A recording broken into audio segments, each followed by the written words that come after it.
happened in the last few weeks that I didn't feel could wait. And you all have emails in your boxes about this incident, but I haven't heard anything back, and I wanted to make sure that at least it got highlighted. You know that my name is Catherine McCoy. My husband is Scott McCoy. He's the mayor of Melbourne Village. I'm the founder of a humane charity called PERS, People Underwriting the Rescue and Rehab of Strays. I spoke last fall on an animal-oriented issue. We provide at PERS spay, neuter, and emergency vet care services for low-income citizens in Brevard County. In my letter, I wanted to remind you that on Tuesday, May 15th, the Brevard County Commissioners temporarily suspended the registering of new managed feral colonies in our county. Unaware of this action, a feral cat caregiver, Mrs. Bill Parsons of 152 Martesia Way, Indian Harbour Beach, called the base a week later on Tuesday, May 22nd, in order to register her colony and spoke to Kathy Beetson, acting director, and other base personnel. Instead of being helped for being a proactive citizen complying with county ordinance that has been in effect since 2001, Mrs. Parsons was met with hostility. Mr. and Mrs. Parsons have been residents of Indian Harbour Beach for 13 years and spent over 2 decades in Brevard County. Mr. Parsons has a distinguished career locally as a manager of hotels and restaurants. He's received several awards. He is a person of community standing. Mrs. Parsons was told that the cats would have to be trapped and relocated, that they were a bother to the neighborhood, and they would have to be taken care of chemically.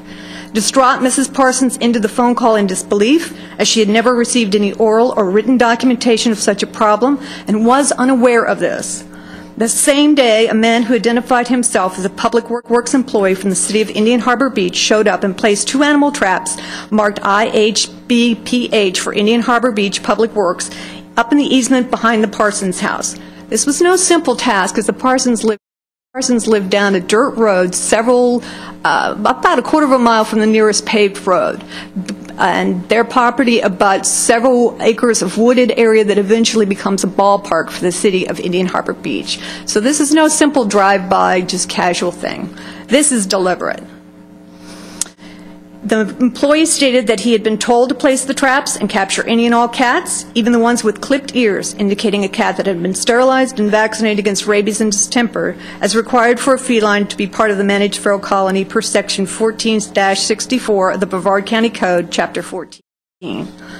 Traps were left unattended for hours at a time in hot weather in violation of humane trapping guidelines given on base's own website.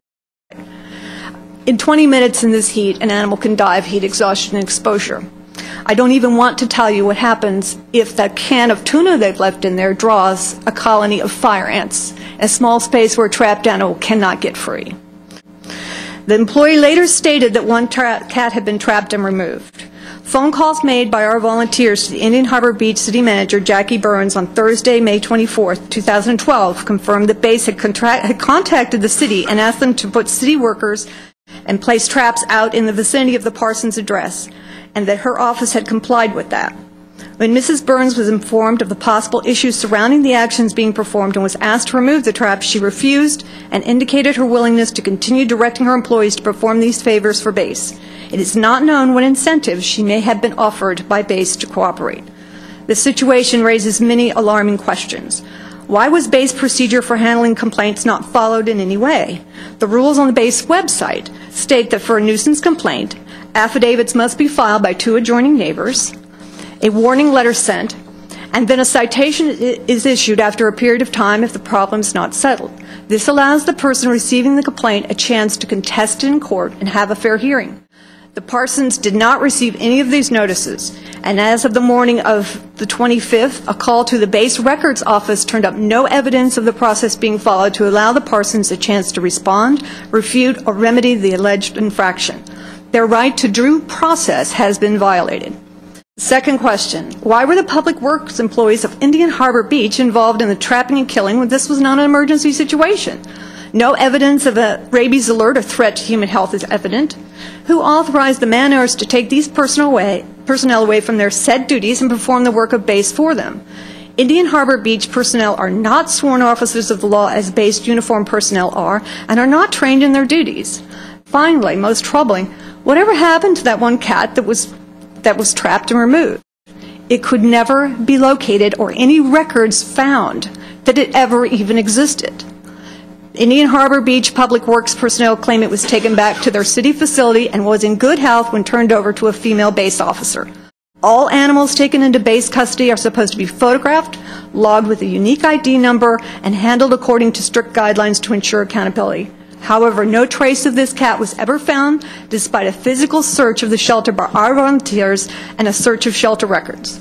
The cat simply disappeared, and no one can produce any documentation on it. This also prevented our rescue organizations from having a chance to save its life by relocating it.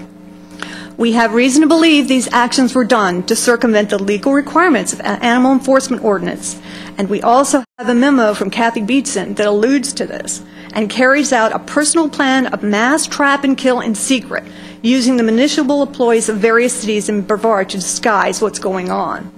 And we do not believe this is an isolated incident. We believe this is the first one we could so document that we'll have a chance to be heard. Kathy, you need to wrap up. I've let you go for actually 5 minutes now, so if you will. To do several things immediately.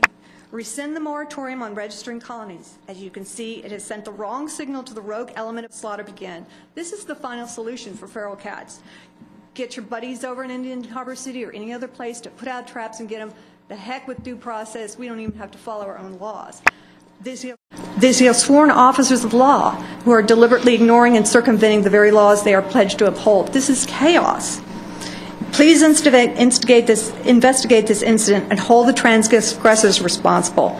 Too long they have carried out a campaign of misinformation, intimidation, and harassment against law-abiding citizens who are using their own time and money to solve the county's pet overpopulation problem in accordance to current law.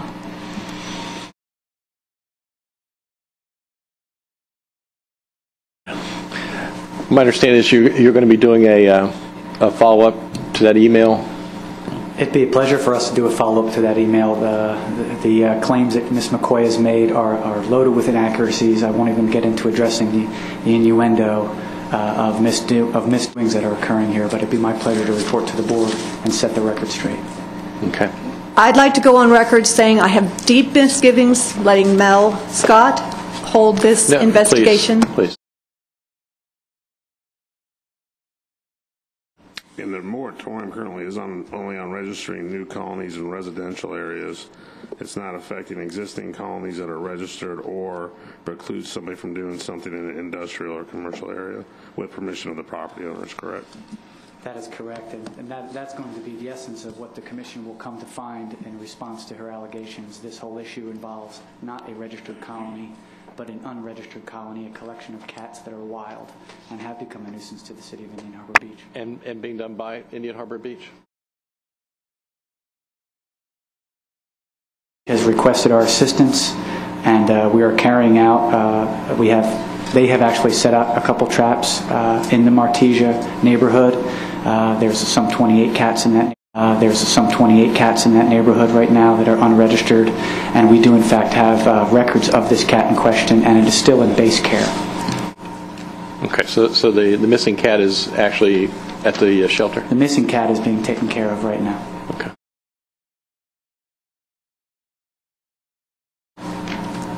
She looked in the wrong record. We will get you and all the board members a report on the circumstances. Okay. Thank you. I appreciate your time this afternoon.